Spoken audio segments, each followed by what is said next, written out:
Ariyo, our Indian constitution is the longest handwritten constitution in the whole world.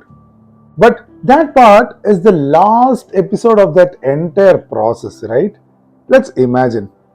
At a time when there were no states like we have today, making such a document which caters to the interest of all the people in this entire landmass. What a magnanimous effort. So, this process of writing down the supreme legal document of a country we want to become, did this start before independence or after independence? കോൺസ്റ്റിറ്റ്യൂഷന്റെ process ഇൻഡിപെൻഡൻസിന് മുമ്പാണ് തുടങ്ങി ശേഷമാണ് തുടങ്ങി? മുമ്പായിരിക്കണം. Pre independence തുടങ്ങിയതാണ്. ഇൻഡിപെൻഡൻസിന് ശേഷമാണ് തുടങ്ങി. മുമ്പ്. ഇൻഡിപെൻഡൻസിന് ശേഷമേ തുടങ്ങാൻ ചാൻസ് ഉള്ളൂ. I think before.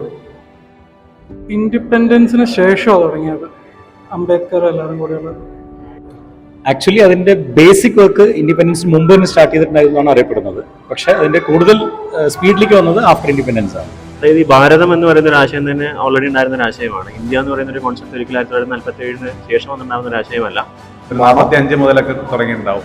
45, 46 46 അല്ലെങ്കിൽ ഈ പറയുന്ന ഒരു യൂണിയൻ ഓഫ് ഇന്ത്യ എന്നുള്ള കോൺസെപ്റ്റിലേക്ക് വന്ന് ഒരു ഫെഡറൽ സ്റ്റേറ്റ് ആയിട്ട് മാറി എന്ന് പറയുന്നതിന്റെ ഒരു റിട്ടേൺ ആയി വന്നൊരു സമയം മാത്രമാണ് 1980 ജനുവരി 26. ഇതിന് മുന്നേ തന്നെ തീർച്ചയായിട്ടും അതിന്റെ ഒരുക്കങ്ങൾ ഉണ്ടായിട്ടുണ്ട്.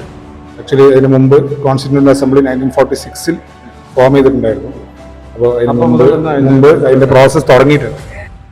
How that 1946 Constituent Assembly was formed, that, like Babu Ramendran sir says, അത് വല്ലാത്തൊരു കഥയാണ്.